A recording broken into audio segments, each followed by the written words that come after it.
Ikaruga is a type of 2D shooter that enables a top-down perspective, like 1942. These games have developed and sort of evolved into their own separate subgenre known as bullet hell games. The same way Snake paved the way for survival espionage games rather than blunt force, the main objective in bullet hell games is ultimately to survive. You can constantly shoot, but killing things is just another way of saying I survived. Whether you dodge, whether you shoot, or whether there's other methods, it's always about survival with these games. Okay, if you want a good way to go cross-eyed, here's a game for you. Bullet hell games are addicting, but ridiculous in the way of difficulty. I mean, this would be NES or SNES standards to the max. I never knew any games quite like this as a kid. The closest things that I could possibly say is maybe like R-Type or maybe 1942. I don't really think they had that many projectiles like that. But even to this day, I still can't beat this game, and even if I was a kid back in the day, I can guarantee you that if there were any games like this that could run decently, I wouldn't have been able to beat them. I mean, look at this picture here. This looks more like a Where's Waldo picture than a screen in a video game. Or maybe one of those seeing eye pictures where you're supposed to stare at it and see an image. Anyway, most of these games establish an R-Type system. R-Type is very similar, so hence these games kind of are the same thing even though it's a top-down perspective, and if you ever play those games, you'll know what I'm talking about. The concept of Ikaruga is simple. You have two poles, a light-based pole and a dark-based pole, which you can switch to by the press of a single button. You yourself have a force field around the ship. There is a light force field and a dark force field. Now, when you have the light force field, you will shoot light projectiles, and when you have the dark force field, you will shoot dark projectiles. Every enemy bases themselves around this in the entire game, either shooting dark or light projectiles.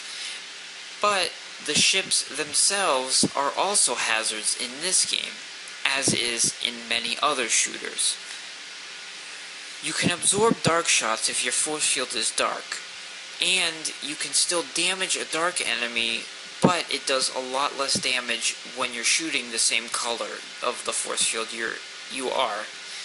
The opposite color does more damage, but if you get hit with the opposite color, you're done. It's a one-hit death. It seems that the most you get in the way of lives is around 4 or 5, and you get 3 continues, so roughly it's about 15 lives. So, you think that'd be enough to last you a while, huh? Yeah. Well, let me tell you something. I've only gotten to stage 3 in this whopper. The game's text was always in Japanese, because I always found the port to it.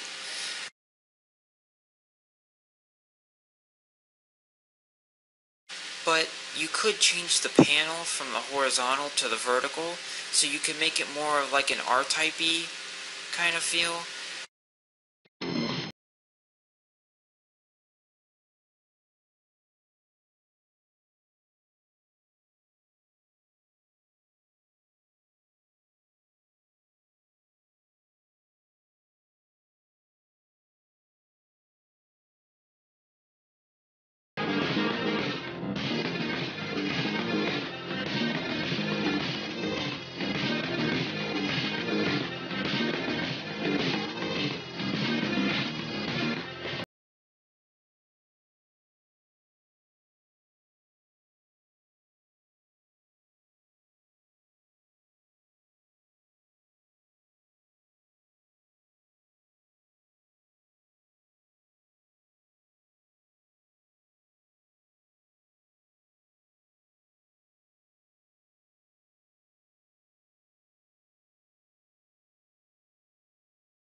always a boss at the end of each and every level.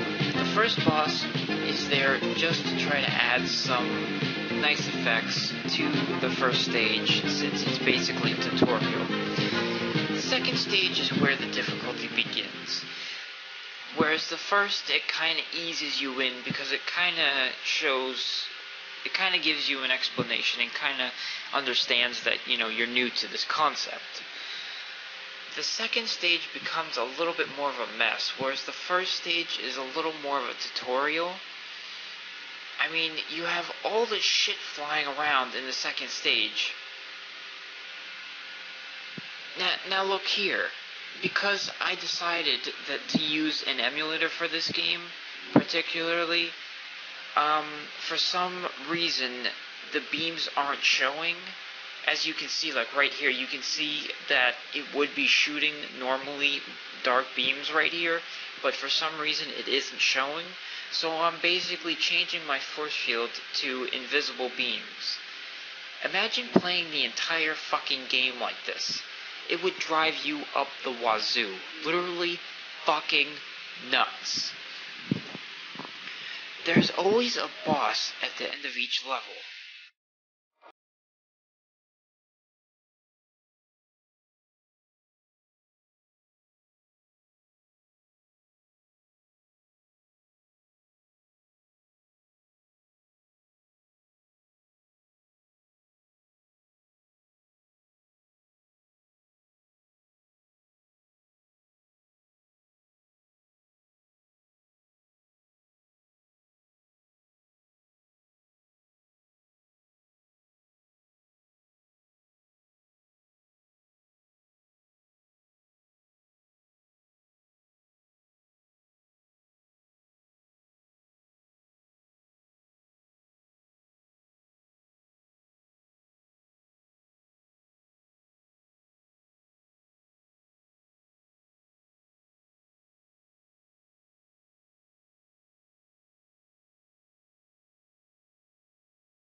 Boss. You shoot these lids open with the same color. Then you have to switch to the opposite color and get in between this space right here, between the lid and the monster as it's closing in on you, and fire at the space the lid is covering in order to harm this thing. While it's firing the opposite bullets of what it's firing from its arms, which its arms close in on you and fire. It looks like light for one arm and dark for the other arm. I mean, what the fuck is this thing anyway? I mean, look at this thing. It just, I don't know, it looks like a big oscillating air conditioner. However, the thing closes its arms and fires these bullets at you, so this is where you start to begin to understand the point of this game, and what bullet hell games really are. You shoot, sure, but it's a survival game. Bullet hell games are not really shooters. I mean, why else would there be a high score? There's also no save states with the DC emulator I'm using, so I'm not particularly interested in cheating, because even though I can do it, there's no point in me doing reviews if I'm gonna just cheat to get through it. But even though that might be the case, and I might even be able to find out how to do it, I just don't want to. The only reason I often use such things in a recording would be to prove a point or to show something without some asshole hindering me from doing so in a game. I've only seen pieces of the third stage. A lot of it is very narrow and linear, similar to the trains that you fight in the end of the first stage, but with so much more shit flying around and just ready to kill you immediately. And just the amount of gunfire from these polar beams making you change your force field so fast sometimes the game has difficulty reacting to the buttons you press. Now I kind of like that sort of thing, because that happens to me a lot in games.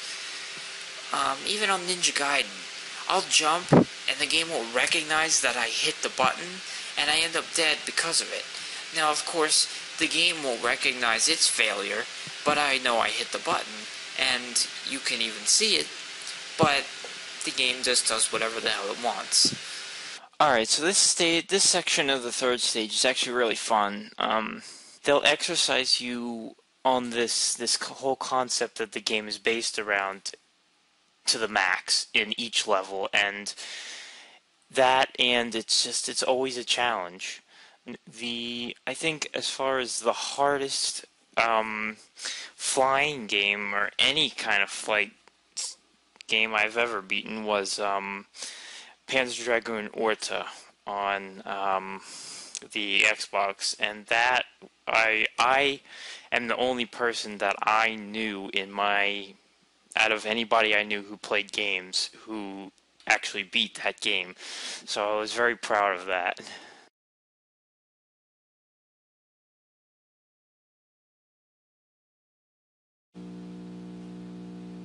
Alright, it's time to take this game to the max. Full throttle, onward!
Now, I'm not trying to find the hardest bullet hell game in the genre, but I'm really just trying to review a game that I always played as a kid, and it always kind of stuck with me, and I don't know why. Maybe it is because I could never beat it, but yeah, I just know that it's not the hardest, but it's damn hard, and it damn well deserves to be in the genre itself.